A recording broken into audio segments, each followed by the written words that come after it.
Si ça, c'est pas culte, les amis. Donc voilà, la toute première série que j'ai découverte, dès mon plus jeune âge aussi, hein, 5-6 ans, on va dire cette tranche d'âge-là, 5-7 ans. Star Trek, ouah, quel mastodonte, les gars. Star Trek originaux. Donc ça vient de mon paternel. Voilà, on a beau avoir pas eu des rapports compliqués, on n'est plus en lien d'ailleurs à ce jour. Ah, pour anecdote, c'est dit, c'est une émission sur moi. Et par contre, ce qui est beau, c'est que au moins ça, on se l'est partagé. Et donc, Star Trek, pour ceux qui ne connaissent pas, ah putain, comment on va résumer ça? En gros, c'est dans un futur très éloigné où les nations se sont unies pour, comment on va dire, avoir en commun la recherche. C'est pas la NASA, c'est-à-dire, c'est beaucoup plus loin que la NASA, c'est-à-dire que maintenant, en fait, les nations sont unies pour découvrir les mondes interstellaires. Et donc, c'est ce qu'on va suivre à travers l'équipage du Captain Kirk. Donc, je peux vous illustrer ici. Captain James Tiberius Kirk, incarné, ouais, on le voit pas bien, par William Shatner, interprété par très bon Chris Pine dans le reboot de James J.J. Abrams, ou comme dirait c'est mis sur le cartonné Espace, frontière de l'infini, vers laquelle voyage notre vaisseau spatial. Sa mission de 5 ans, explorer de nouveaux mondes étranges, découvrir de nouvelles vies, d'autres civilisations et, au mépris du danger, avancer vers l'inconnu. Ouais, franchement, un gros kiff. Donc donc là, la série, en fait, il y a 6 VHS. Et il y avait, là j'ai 3 épisodes par VHS. Donc en gros, vous avez 3, 6, 9, 12, 15, 18, 18 épisodes. Cette saison, en tout cas, il n'y avait qu'une saison, celle-ci. Et puis il y a eu les films entre eux aussi. Et hyper intéressant. Euh, enfin, sur tous les aspects géopolitiques. En fait, voilà, je vous ai parlé vite fait avec Rick il y a quelques instants de Game of Thrones. Et Star Trek, pour moi, c'était Game of Thrones avant l'heure, d'une autre manière. Dans le sens où on a tous les aspects d'une personnalité humaine, joie, tristesse, trahison. On a un sens de la tragédie, une nouvelle fois. Je ne saurais plus vous dire si c'était une thématique ici par épisode, mais en tout cas, c'est un contenu mature et intéressant. Même si évidemment, on a ce qui pourrait en déplaire à certains, ce côté kitsch avec Star Trek comme dans beaucoup de productions, où les aliens ont beaucoup d'apparence humanoïde. Voilà, ici, on rappelle, on est dans les années 60, fallait faire avec les moyens du bord. Et par rapport à l'ensemble, je trouve que c'est, à ce jour, encore tout aussi intéressant. Faudrait que je les revoie d'ailleurs, mais quand je les ai revus il y a quelques années, ça n'a pas bougé, je trouve. Après, peut-être, oui, c'est ça que je dis, ça on déplaira peut-être à certains pour les costumes ou certains effets pratiques, mais moi, je trouve que ça fait tout son charme. Et dans le fond, enfin, Star Trek quoi les mecs, Star Trek. Donc voilà, je vais la laisser ici du coup.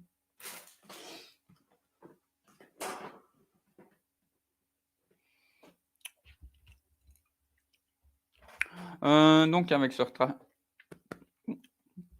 donc voilà. Ensuite en série qui sort du lot, je vais vous parler d'une petite série quand même qui s'appelle Sons of Anarchy ou La tragédie au pays des bikers. Parce que je trouve qu'on n'en parle pas assez de Sons of Anarchy, hein. En gros, c'est, moi je dis sans la tragédie, certains disent le mythe du Shakespeare, du Hamlet en fait, au pays des bikers. Moi, je vois là un peu le roi Arthur, c'est-à-dire que c'est, le héros qui est là au mauvais endroit en fait, hem, qui essaie de réunir des peuples, heu, ici donc, dans une manière contemporaine dans le monde légal. C'est-à-dire que Jack Steller, veut sortir, son club donc, qui vient de son père en fait, de l'illégalité et évidemment tout va pas se passer comme prévu. Donc, comme je disais, grand sens de la dramaturgie, de la tragédie, trahison, meurtre, donc, évidemment, des grosses blessures intérieures et enfin des meurtres quoi, sa manière de gérer, les situations. Des fois Évidemment, Jax, comme tout le monde, il est pas surhumain, donc il est dépassé, il perd des gens très proches de lui. Il subit des coups de vraiment, excusez-moi du terme, des coups de pute. Il y a des moments où il nous fait on a et après tout ça, on a un Jax Taylor 2.0. Enfin, waouh, c'est un truc de fou, quoi. Non, vraiment, si certains ont du mal avec tout ce qui est esprit biker ou gangster, je pense, allez-y plus. Est-ce que si je vous dis que vous c'est une série, familiale, une série familiale, non, mais vraiment, Sons of Anarchy, faut y aller pour, son sens de l'écriture. Vraiment, pour moi, c'est ça que comme Game of Thrones, une des meilleures séries à ce jour. Mmh, enfin, j'ai jamais vu ça ailleurs, en fait. Peut-être un jour si je regarde Oz, la série, mais là, enfin des personnages comme ça, quoi. Ah vraiment, parce que j'aurais aimé, genre vous transposer cette histoire-là, dans un contexte, ouais, avec des chevaliers, vous avez Game of Thrones, vous transposez cette série-là heu, en antiquité grecque, ben vous avez la guerre de Troie, quasiment. Donc vraiment, c'est enfin et l'auteur derrière, créateur, c'est Kurt Sutter, celui qui a fait la série The Shield, donc apparemment qui était déjà bien lancé. Donc ouais, ouais, mais cette série, c'est un vrai régal. Mais voilà, tu as tout compris, tu as tout compris. Ouais, moi, c'est team, Jackie Boy, team, Charlie Hunnam, tu vois? The beau gosse, ce beau gosse. Et puis, petit aparté, Gemma, tu vois? Gemma, elle a beau avoir fait des coups de pute, heu, début de la série quand même, ça fait mal au cœur, hein, il y a il y a tellement de trucs, en fait, qui sont traités, actuels. Hem, genre, il y a Walton Goggins, un excellent acteur qui est une drag queen et c'est pas là en mode, «Oh, on a coché une case». Ben non, en fait, le gars, il est hyper intéressant, rien que lui en termes de personnage et ce qu'il apporte à Tig, un autre perso, heu, ouah, chacun, même s'ils sont pas tous enfin, ils ont tous leurs moments si ouais, il y a vraiment on a peut-être 5-6, autres personnages qu'on leur je pourrais vous en faire une vidéo sur chacun. Bon, là, il faudrait que je revoie la série, mais vraiment, ça, c'est une grande force. C'est-à-dire que on a beau avoir le trio principal, les secondaires sont tout aussi importants. Voilà. Ensuite, pour passer à une autre série, donc je vous ai dit Star Trek: Sons of Anarchy, une que je n'ai jamais terminée, bah, c'est Discovery. Star Trek Discovery parce que pendant le pilote, pendant les 30 minutes du premier, je me suis dit: «Là, pour le coup, je suis pas raciste, loin de là, rien du tout. Moi, tant que c'est bien fait, je prends». Sauf que là, en fait, j'avais eu le ressenti, moi, pendant ces 30 minutes-là du premier épisode. On a une actrice noire, elle est vulcaine, hem, elle prend des décisions un peu désinvoltes, donc il y a un peu un côté, James Kirk, version Abrams quelque part, plus, la sienne et pourtant il y avait un aspect assez intéressant, elle était multilingue. Enfin, il y avait trop de trucs et j'aurais pu dire: «OK, je peux prendre», sauf qu'elle prenait des décisions stupides aussi. Enfin, moi, ça m'a en plus, on le dit dans le début de l'épisode, ça démarre en fait, il y a déjà les Klingons, donc bon, OK, pourquoi pas, même si je trouve ça va trop vite, ça allait trop vite à cet aspect-là et puis elle prend une réaction, mais je fais: «Attends, attends, attends, attends, avec ton poste là», je crois que c'était une lieutenant, un truc comme ça, tout ça là que je viens de dire et tu as une réaction stupide là? Ah, ça m'a mis en colère en fait. J'ai eu vraiment l'impression qu'ils ont fait un globi-boulga de personnages pour lancer leur truc et moi du tout, ça n'a pas du tout enfin ça n'a pas pris quoi. Surtout avec ça on, enfin vraiment là c'est moi je pouvais pas. Tu démarres une série sur une décision où ton personnage principal prend une décision stupide alors qu'elle connaît les aboutissants, les conséquences, donc voilà et donc j'utilise beaucoup de donc je crois que ça vient de ma maman ça.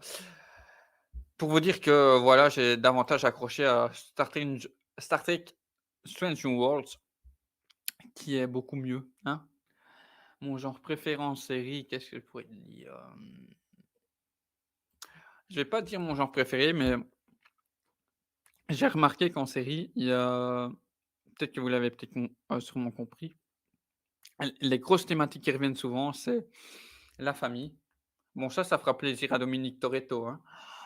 La tragédie, ça j'en parlais aussi depuis tout à l'heure. Famille, tragédie, parce que c'est, tragédie, trahison, tout ça, c'est beaucoup dans pour ça aussi que Sons of Anarchy m'a marqué, c'est tout des choses que moi j'ai connues. Je me suis retrouvé il y a beaucoup de situations que Jack Steller a connues, que moi aussi. Hem, ouais, c'est ça, famille, trahison, un côté brut aussi, brut de décoffrage, une base politique toujours, géopolitique mature. C'est pour ça, enfin, même si, Star Trek c'est de la SF, Sons of Anarchy c'est un monde de bikers, Close c'est, Game of Thrones c'est de la mad fantasy. Il y a déjà là, je vous ai cité 3 séries qui ont de fortes similarités en fait dans le fond. Et des personnages tout en couleur tout aussi intéressants. Je vais passer ouais, allez, je vais tenter une one shot, série, donc une série, qui suffit en lui-même en une saison. C'est pas la meilleure série au monde, moi j'aime bien ce qu'elle propose. En gros, c'est et si Sherlock était un peu plus brut et incarné par un excellent acteur qui n'est autre que Idris Elba! Mais oui, donc certains ont peut-être pu capter. Tout à l'heure, je vous ai dit à BBC, donc c'est Luther. Voilà, c'est une bonne petite série policière. Bon, je crois que j'ai un peu menti, hein, parce que, il y a pas qu'une saison, en fait, aujourd'hui, il y en a 3-4, mais c'est 2-3 épisodes, c'est des épisodes d'1 heure. Regardez, déjà comme il est perdu, hein, mais Luther, tu vois, la figure historique, heu, ouais, non. Idriss Elba, si vous voulez voir une très bonne performance dans une série, ouais, surtout si vous aimez le genre policier, heu, regardez Luther, en fait. C'est comme j'ai dit, c'est pas transcendant, mais ça fait très bien le café, voilà. N'hésitez pas aussi, hein, si vous voulez me citer des séries, qui vous ont touché, pourquoi, comment, le personnage masculin un personnage s'il y avait un personnage masculin, n'hésite là, pareil pour vous, un personnage masculin le personnage pour moi des séries, bah, je vous ai déjà parlé de Jack Steller, donc je vais vous parler de, j'ai déjà parlé de ouais, Jack Steller. Je cherche dans Game of Thrones, attendez, je cherche dans Game of Thrones. OK, OK, OK, ça va, je l'ai. À qui a le plus gros glow-up de l'histoire? Jaime Lannister, Nikolai Coster-Waldau, le mec il a joué dans Kingdom of Heaven. Incroyable, incroyable. Eric, tu reviens au meilleur moment. Attends, attends. Allô monsieur? Qu'est-ce qui se passe? Vous faites des dingueries? Je suis obligé d'intervenir. Tu as parlé de We Own City. Ouais, c'est ça. We Own This City. Là, je suis obligé d'intervenir. Créé par David Simon. Vas-y, vas-y, dis-nous tout, David Simon. l'expert. Donc forcément, ça parle de Baltimore. Vas-y, excellent, vas-y, dis-nous tout Tout ce l'expert. que David Simon y fait, c'est sur Baltimore, si jamais. Ok. The Wire sur Baltimore. Il a tout ce qu'il fait, ça parle forcément de Baltimore à un moment ou à un autre. Et là, tu suis une équipe d'intervention spécialisée dans la drogue et les armes, surtout, Les stupes, ouais. Ok, ok. qui intervient uniquement à Baltimore. Et c'est hyper réaliste, hyper documenté, comme à son habitude. David Simon fait du bon boulot. Au niveau de la réalisation, c'est pas mal non plus. Après, si je le compare à The Wire est bien sûr au-dessus. Mais c'est du très bon produit. Hein. Rion City, tu peux foncer, c'est du très bon produit.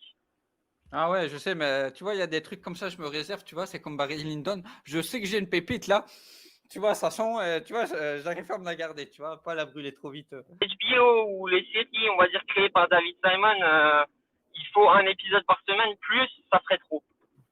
Ah ouais. Il faut digérer l'épisode à chaque fois. Euh, prends ton temps pour la regarder, ne la binge-watch pas, surtout pas. faut vraiment que tu prennes ton temps pour la regarder parce que il y a beaucoup d'infos. C'est très bien joué, hein. Tu vas reconnaître certains acteurs, hein. Il y a notamment le Punisher dedans. Ouais, ouais, bah, c'est ça, moi, c'est pour ça, tu vois? Tu me mets le contexte, Euh, tu mets John Bernthal, mais à fond et en plus, là, ah, il te donne un truc à contre-emploi, là, je fais: «Ah, c'est bon, je signe, allez». Eh, donc, ceux qui aiment fran la lecture, ils peuvent se jeter sur le bouquin. Il est excellent également. franchement, c'est exceptionnel, quoi. On est en direct avec Rick qui conduit, quoi. C'est exceptionnel. Mais pas du tout. Je suis dans la Ricaprio mobile. C'est ça, Rick en duplex, quoi. On a Rick en duplex à Baltimore. Ouais, Alors, ça va? Pas trop difficile, là, avec, les histoires de corruption et les guerres de gang, au moment, c'est calme. Ah ouais, ça va nickel, ça. OK et du coup, je disais, là, en David Simon, enchaînant, j'étais obligé d'intervenir. ouais, pas de souci, grand plaisir, merci beaucoup, là Allez, ciao. ouais, tantôt, hein et donc, voilà. Voilà, ça, c'est les aléas du direct. Merci beaucoup à Rico. Donc là, on va parler du mon personnage, je vous ai déjà cité Jack Steller. On va parler d'un autre personnage masculin tout aussi intéressant, le plus gros glow, comme je l'ai dit précédemment, de l'histoire du monde des séries télévisées. Et je le fais pas exprès. Vraiment, vous allez dire: «Oh, mais c'est Valou version Belgique», à quelques, différences près. Mais c'est enfin, Jamie Lannister, les mecs. Jamie Lannister, vraiment, c'est le personnage et encore moi, quand j'ai revu, la scène du je la trouve même pas détestable, en fait. Sa sœur, oui, parce que c'est sa sœur direct, on sent la manipulation, dès le moment où il pousse, Bran, qu'il le fait par amour et ça, direct à ce moment-là, moi je trouve que l'élément il est enfin dé l'intro, c'est ça que ça m'a giflé aussi Game of Thrones. Tout était très bien pensé en amont, les réactions de tout le monde, comment ils ont joué, la mise en scène, l'écriture, la photo. Donc voilà et ouais, Jamie Lannister pour son développement, je ne vais pas vous refaire toute la narration, de son évolution dans Game of Thrones, mais vraiment Jamie Lannister, gros glow up. Hem, commencer en mode bâtard à après c'est ça que je peux comprendre que, certains ont été déçus qu'il retourne vers sa sœur à la fin. Oui, spoiler. Moi je trouve ça enfin, je dis pas ça de manière je m'en fous, mais je trouve ça cohérent en fait. Il a toujours été comme ça, très dévoué à elle, malgré que une relation toxique et c'est des choses qui existent aussi, c'est pour ça que ça m'a marqué cette série. Heu, énormissime, et sacré acteur, ouais. Sacré acteur, comme je disais, avec un petit rôle dans Kingdom of Heaven, voilà, si vous ne le saviez pas. Ensuite, personnage féminin, je réfléchis parce que j'ai cité sa sœur, j'ai déjà cité Gemma Taylor. Allez, je vais tenter ça. Je vais tenter ce personnage-là. Bon, elle est, je trouve, moins impactante qu'une Cersei Lannister ou une Gemma Taylor. Et c'est pas juste pour son physique, les gars. L'agatha, Catherine Winnick, heu, comme Cersei Lannister, par contre et Gemma Taylor, comment passer du femme, je vais dire moi, enfin, là, vous avez 3 femmes qui ont des similarités dans le sens où, en fait, moi, c'est ce qui m'attire globalement chez une femme, c'est-à-dire pas la petite potiche, la petite princesse à qui, la femme en détresse, parce que aussi bien Gemma Taylor que Lagertha, que Cersei Lannister, limite, c'est des femmes qui ont plus de couilles que d'autres hommes, qui ont plus de couilles que certains hommes. Ici, Lagertha, pour son aparté, hem donc, des femmes proactives qui ont du caractère, qui ne se laissent pas marcher dessus, malgré certains actes, durs à vivre, des obstacles à surmonter. Elle passe de la petite, femme, fermière à la Shield Maiden, en fait, à la guerrière de la série et qui devient tout aussi importante que Ragnar, en fait, qui l'aide, dans certaines décisions, qui aide ses fils aussi par la suite. Heu, donc enfin, Lagertha, Gemma Taylor et Cersei Lannister, voilà, c'est mon top 3 des personnages féminins série et Lagertha et du coup, enfin, léger spoiler sur Vikings, au moment où il lui arrive une certaine chose, ah ben, j'étais pas bien, hein, j'étais pas bien, mais c'est vrai qu'il fallait y arriver parce que là, ça s'éternisait un peu de trop, voilà. Maintenant, voilà, c'est dommage parce que je peux pas plus vous parler du personnage, et ça manque encore ça manque de développement, enfin et on n'est pas sur du Cersei quoi, hein, ou du Gemma, mais c'est pour ça que Cersei, Gemma, Lagertha, mais ouais, une sacrée, guerrière, sacrée compagne aussi, qui est quand même, enfin, il faut là aussi je trouve ça pourquoi son personnage, et que je dis: «Je suis attiré par ce genre de femme», c'est-à-dire que là, en fait, dans le début de la série, Ragnar, comme certains hommes, fait l'erreur d'aller vers une autre femme et ben, elle va pas rester dire: «C'est bon, on reste ensemble pour sauver notre mariage, sauver les meubles». Ben non, en fait, elle prend, malgré elle prend la décision difficile de se dire: «C'est bon, tu as fait une connerie et tu veux pas la» enfin, Ragnar aurait pu dire: «C'est bon, genre j'assume ma connerie, on essaye de régler ça», tu vois? Et c'était rien, enfin rien. Ben non, Ragnar il reste avec la teubée. Du coup, Lagertha, finit par prendre la décision de partir et je trouve que c'est une des forces du personnage aussi, et il faut savoir que du coup Björn, qui est un de mes personnages préférés aussi de la série, prend la décision de partir avec elle et et donc voilà, de Shield Maiden, sacrée guerrière,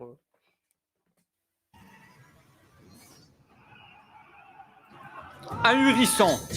Les mecs, on a eu Seigneur des Anneaux au début des années 2000, on est d'accord?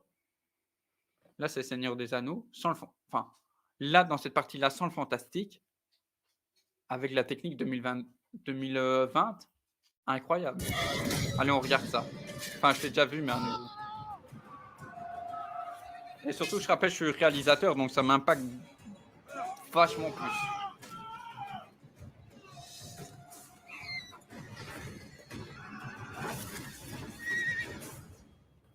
Bon, allez, on passe ça, pour ça. The amount of supporting artists and the size of the crew, how many cameras they've got going. Ah oui, the si vous comprenez magnitude pas of l'anglais, all the dites-moi, je vais sets essayer and de mettre les everything. It's sous-titres. unbelievable. It was hard. It was a long, long slog. Luckily, we got Miguel Sapochnik back, who was our maestro from Hard Home in season 5. That was basically a massacre. This is a battle. This is the story of a battle. We've never done that before. They really wanted to kind of get C'est pas pour rien que c'est le into meilleur the épisode de la série, hein. mindset of what it would be like to be in a battle like that.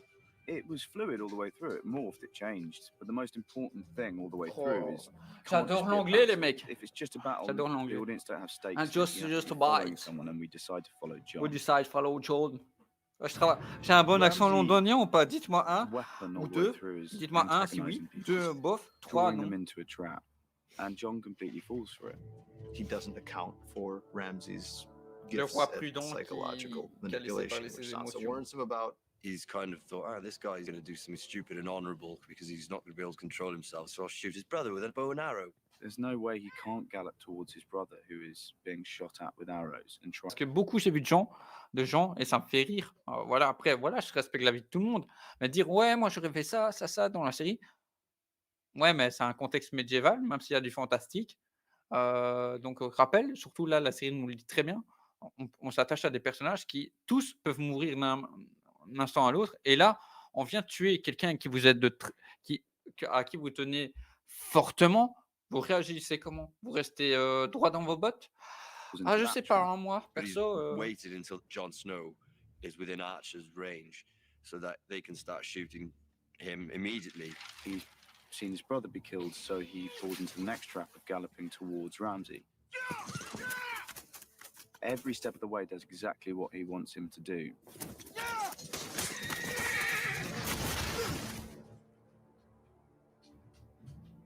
Probably my favorite shot of the whole season is when we're behind Jon Snow and he sees that cavalry wall galloping towards him. j'adore. And part of the Les gars, reason vous it's such a pouvez great être sûr shot qu'un is it's jour, all il y aura real. il y aura un That's hommage à cet 40 épisode dans horses une de mes charging productions. full speed at Kid Harington. Until the C'est last minute, tellement I was stood there facing off against immense this en termes de cavalry mise en charge, scène, which is really d'émotion, scary. d'intensité. We're a bit annoyed because I think everyone's going to think it was CGI, and it wasn't. Camilla, our horse mistress, kept asking La every year. perte, She said, "Give me some more stuff to do." sa Like manière, this moi, year c'est was ça que boring. It's just people trotting je suis from pas here to d'accord there quand on on dit the que horses. Kit Finally, I gave Harington her est un enough to mauvais do. acteur. Or the outline and went, wow, okay, this is adventurous. Il faut savoir le jouer, la perte. Et en même temps, le courage, la It's the bravoure, biggest là. amount of horse requirement I've ever had on Game of Thrones. We flew over in May to kind of start discussing how we were going to prep it, how many horses we're going to use. We decided on 80 in the end. So when we first see both armies, we'll use 80 on the Stark side, and then we use 80 on the Boltons. So we're using the maximum. Then when we start to clash, we'll split it in half. When we had horses charging past me, those were all real horses. I obviously work very closely with Rowley, putting it all together. And we make channels so it looks like they're clashing, but they're not. The horses are actually just passing through, like 2-foot channels so they can clear. A camera tracking vehicle, it's a remote control arm that sits on a Land Rover in our case. Throughout the Battle of the Bastards, we had a number of tracking vehicles, one of which was the Vampire Bat with the Russian arm on it, on a muddy, slippery field over about 500 or 600 yards with very fast horses. That was the vehicle to chase them properly and get the results we wanted. They worked very well. The results were amazing. The body pile was absolutely enormous in terms of its scale and ambition. All of those prop bodies had to be dressed in the appropriate uniforms. We had to have the shields and the flags. You then need to dress the horses in their saddlery. You need to make sure that the correct sigil is on the horse. Even though I know that all of these bodies are fake, it was deeply moving. It's pretty grim. It's very brutal, actually, to look at. I've never seen that before, ever. It comes from reading real accounts of these various battles, both medieval and even more modern ones. You read accounts of battles in the Civil War where the bodies were piled so thick it actually became an obstruction on the battlefield. I think what I was finding throughout filming this was moments of giving up. And the first moment we found that was when the crush starts happening and he just stops for a moment. And then he tries to fight his way back and he gets pushed over, he gets trampled. Jon is almost literally buried alive beneath the bodies. He was being almost killed by his own men, not on purpose, but just in this wave of fear that kind of overcomes everyone as they try to get C'est out. ça, exactement. On savait de toute façon qu'il allait pas mourir, mais c'est ça qui est encore, je veux dire, pire. For breath. He's reborn again in a way.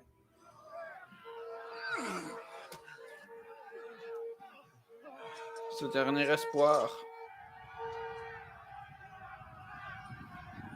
Et pas inattendu, hein, parce que si vous avez suivi un peu la série, c'était évident en fait.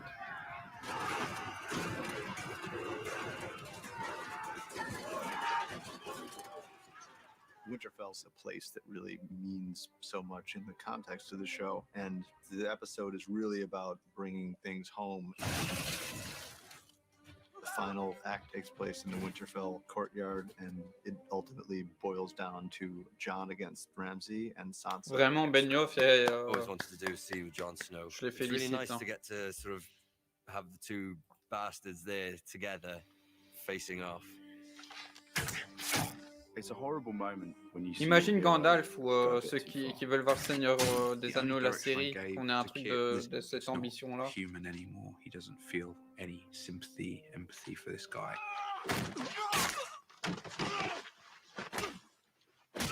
We actually spent an entire day, 10 hours, with Kit on top of Ewan, beating him. And I just shot it from every single angle I possibly could. And what we wanted to try and get with that was that he's just kneading bread. He's just flattening this person's face. And that's what's changed in Jon for me. A monster has risen in him a bit, which I think should be unsettling for the viewers. There's nothing he wants more than to beat Ramsay to death with his own fists, and then he sees his sister. I think Jon then realizes, as he's about to kill him, he's on the verge of death. He realizes this is your fight, this is your guy to kill, because he understands what she's been through. Where is he? It's a very justified ending so that Sansa has the power in the end. Your house will disappear. Your name will disappear. Vos name will disappear. Oh, j'adore It's l'anglais. such a strong moment for her because all her life she's been affected by these men who Je have vous, done such je vous terrible ai déjà dit things que to j'aime her. la langue It's nice to get anglaise to do de the final Shakespeare. scene with Sophie after last season, and And this is the first moment that you actually hear her say, "This won't affect me, and I'm stronger than that." It's my favorite scene. Her walk away, that final shot, was so crucial, and just to get that little hint of a smile just right, I think we ended up making poor Sophie do it, 12 or 13 times in the middle of the night. It's not a big smile. It's just a little hint of a smile. Sophie doesn't say very much, but I think it may be my favorite thing that she's ever done on this show. Bon, et on termine les séries avec Peaky Blinders, qui est dans mon top 5, mais pas dans les meilleurs évidemment que j'ai vus. En tout cas, dans l'ensemble, pas dans les. Elle est pas, je la trouve pas ahurissante, mais techniquement, c'est irréprochable. What the fuck is that racket? Music. Regardez comme c'est nerveux, et ça c'est très propre britannique dans la réalisation. Edgar White, Matthew Vaughn, Guy Ritchie. Et c'est pas genre comme dans certains cas de Plus belle la vie où ils sont. Mais non, comme toi mec.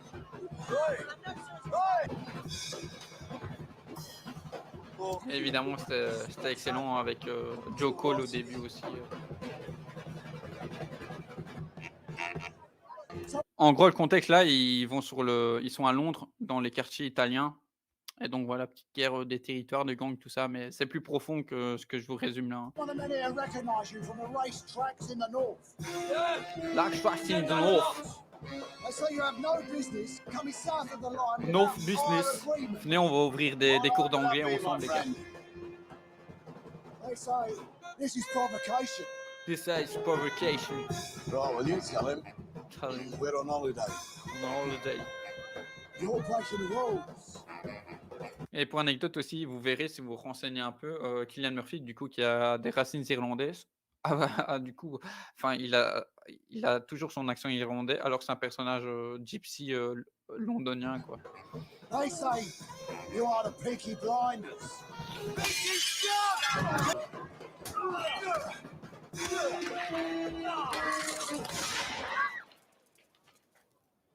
Put some ice on them. What the fucking eyes on? Get out. Yeah?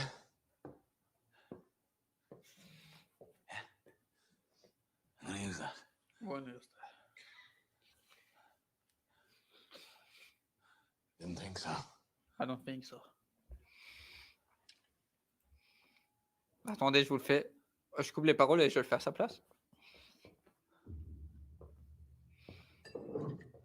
Ok. Ben, merci encore d'être là, chers gens, que vous êtes, 2 viewers. Et donc.